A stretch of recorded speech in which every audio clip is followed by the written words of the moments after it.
લેબનન પર ઇઝરાયલનો તાંડવ ચાલુ. હિઝબુલ્લાના ચીફ નસરલ્લાહનો મૃતદેહ મળ્યો. નસરલ્લાહના શરીર પર હુમલાના કોઈ નિશાન નહીં. હસન નસરલ્લાહના મોતના કારણ પર સસ્પેન્સ યથાવત. હિઝબુલ્લાહના ચીફ હસન નસરલ્લાહનો મૃતદેહ મળી આવ્યો છે, પરંતુ સૌથી ચોંકાવનારી બાબત એ છે કે તેમના શરીર પર ઈજાના એક પણ નિશાન જોવા મળ્યા નહોતા. આવી સ્થિતિમાં હસન નસરલ્લાહના મોતના કારણ પર સસ્પેન્સ યથાવત છે. જ્યારે ઇઝરાયલની વાયુસેનાએ હવાઈ હુમલો કરીને હસન નસરલ્લાહને મારી નાખ્યો, તો પછી એ કેવી રીતે શક્ય છે કે નસરલ્લાહના શરીર પર ઈજાના એક પણ નિશાન ન હોય? આવી સ્થિતિમાં દરેકના મનમાં એક પ્રશ્ન આવે છે કે પછી હસન નસરલ્લાહનું મૃત્યુ કેવી રીતે થયું?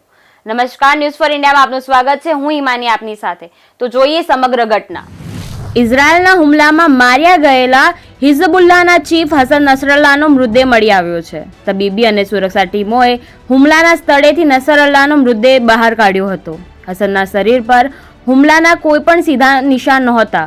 જોરદાર વિસ્ફોટને કારણે થયેલ આઘાત તેમના મૃત્યુ પાછળનું કારણ માનવામાં આવી રહ્યું છે. એક વેબસાઇટના રિપોર્ટ અનુસાર હસન નસરલ્લાહનો મૃતદેહ તે જ જગ્યાએથી મળી આવ્યો હતો જ્યાં ઇઝરાયેલી એરફોર્સે એર સ્ટ્રાઇક કરી હતી.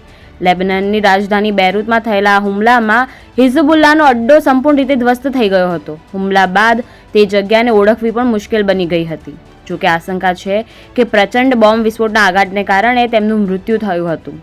શનિવારે હસન નસરલ્લાહના મૃત્યુની પુષ્ટિ કરતી વખતે હિઝબુલ્લાહે જણાવ્યું ન હતું કે તેમનું મૃત્યુ કેવી રીતે થયું અથવા અંતિમ સંસ્કાર ક્યારે થશે.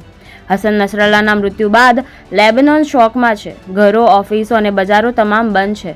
જોકે તેની હત્યા બાદ પણ લેબનોનમાં ઇઝરાયલના હુમલા ઓછા નથી થયા. ઇઝરાયલ પર એક પછી એક હુમલાઓ થઈ રહ્યા છે. તેના પરથી એવું લાગી રહ્યું છે કે ઇઝરાયલ હિઝબુલ્લાહને ખતમ કરવા માટે પૂરી તાકાતથી કામે લાગી ગયું છે. હસન નસરલ્લાહને ઇઝરાયલ દ્વારા એક મોટો ગુપ્તચર ઓપરેશન દ્વારા મોતને ઘાટ ઉતારાયો હતો. આ ઓપરેશનનું નામ ન્યૂ ઓર્ડર હતું, જેને ઇઝરાયલના વડાપ્રધાન નેતન્યાહુએ ન્યૂયોર્કથી ફ્લેગ ઓફ કર્યું હતું.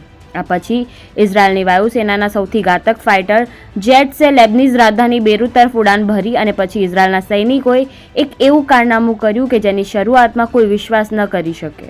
નસરલ્લાહની હત્યાના ઇઝરાયલી સેનાના દાવાને ખુદ હિઝબુલ્લાહે ફગાવી દીધો હતો. જોકે બાદમાં તેણે કબૂલ્યું હતું કે તેમનો ચીફ હસન નસરલ્લાહ હુમલામાં માર્યો ગયો હતો. ઉલ્લેખનીય છે કે અમેરિકી સંરક્ષણ મંત્રાલયે કહ્યું છે કે તેમને નસરલ્લાહ પર હુમલાની જાણ પહેલેથી જ હતી. ફાઇટર પ્લેન ઓપરેશન માટે ઉડાન ભર્યા બાદ ઇઝરાયલે તેને જાણ કરી હતી.